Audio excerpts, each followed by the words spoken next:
In the 1950s, there was no internet, no personal computers, no digital screens in everyday life. Yet during this era, the United States built a computer system so advanced that it could track enemy aircraft in real time across an entire continent. On January 16, 1956, this Cold War system was publicly revealed, and it quietly changed the direction of technology. The Cold War environment of the 1950s was defined by intense geopolitical tension between the United States and the Soviet Union. After World War II, the world was divided into two major ideological blocs, and the fear of nuclear annihilation was a constant presence in everyday life. This fear was amplified by the development of long-range bombers, like the Soviet Tupolev Tu-4, which had the capability to fly thousands of miles, cross the Arctic, and drop atomic bombs on North American cities. The vast, unprotected northern border of the continent was seen as a critical vulnerability. Traditional air defense systems at the time were simply not up to the task. They relied on human observers manually plotting aircraft positions on maps and communicating via telephone or radio. This process was incredibly slow, prone to errors, and could easily be overwhelmed by a coordinated, large-scale attack. By the time defenders could scramble jet interceptors, it might already be too late. SAGE stands for Semi-Automatic Ground Environment. It was a revolutionary air defense network designed to protect North America from a Soviet bomber attack. It worked by linking a massive network of radar stations across the continent to a series of centralized command and control centers. Here's how it functioned, step by step. First, long-range radar stations would detect an unidentified aircraft. This raw radar data, including the aircraft's position, altitude, and speed, was converted into digital information and transmitted over telephone lines to a designated SAGE direction center. Inside the center, a massive NFSQ-7 computer, the heart of the system, processed this data in real time. Operators, sitting at individual consoles with circular screens, would see the incoming aircraft appear as a blip on their displays.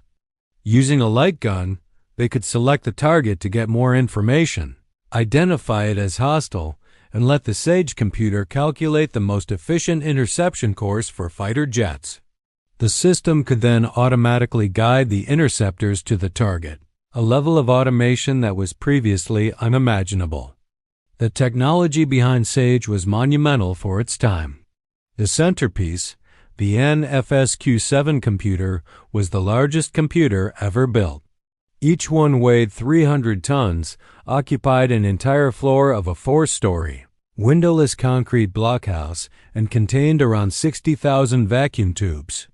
It consumed 3 megawatts of power, enough to power a small town. Because vacuum tubes were unreliable and could burn out at any moment, the NFSQ-7 was actually a duplex system, 2 identical computers running in parallel. If one failed, the other would instantly take over, ensuring the system never went down. Real-time processing in the 1950s was a radical concept. Most computers of that era operated on a batch processing basis, where you would feed in a stack of punch cards, wait for hours, and get a printout. SAGE, by contrast, had to process a continuous stream of live data from dozens of sources simultaneously and provide instantaneous feedback. This was revolutionary because it allowed humans and computers to work together on a complex, time-sensitive problem. Before SAGE, computers were largely seen as giant calculators that worked offline. They were used for scientific calculations or business data processing, but they were far too slow to be involved in immediate decision-making. SAGE changed this paradigm entirely by introducing the concept of real-time decision support. For the first time, a computer wasn't just crunching numbers from the past.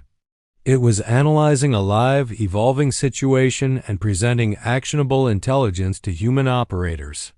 This created a new form of human-computer interaction. The SAGE console, with its interactive screen and light gun, was a precursor to the modern graphical user interface.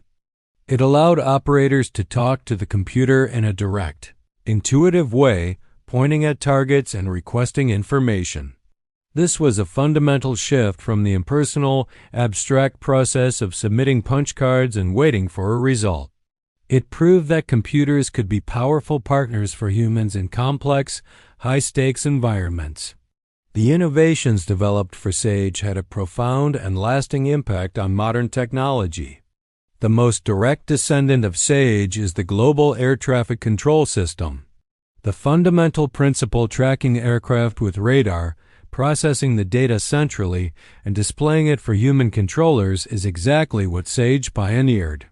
The command and control systems used by military and emergency services around the world also owe their existence to Sage. The idea of a central war room, where operators monitor a large-scale situation on digital screens, comes directly from the Sage direction centers. Furthermore, Sage was one of the first large-scale computer networks. It required connecting hundreds of remote sites over dedicated phone lines, which pushed the boundaries of data communications and laid the groundwork for the networking technologies that would eventually lead to the ARPANET and ultimately the Internet. The Sage system became fully operational in 1963 and remained the primary air defense system for North America for over 2 decades. It was an incredibly expensive but effective deterrent. However, by the 1980s, the nature of the threat had changed. The primary danger was no longer slow-moving bombers but intercontinental ballistic missiles, ICBMs, which could reach their targets in under 30 minutes. Sage was not designed to counter this threat, and the aging, vacuum tube-based system was becoming increasingly expensive to maintain. It was eventually replaced by more modern solid-state systems. The key lesson from Sage is the importance of human-computer symbiosis. It demonstrated that technology is most powerful not when it replaces humans, but when it augments their abilities, allowing them to make faster, better-informed decisions. This principle continues to drive innovation in fields from artificial intelligence to data visualization today. This is TimeShift Tech, where we explore what happened in technology on this day.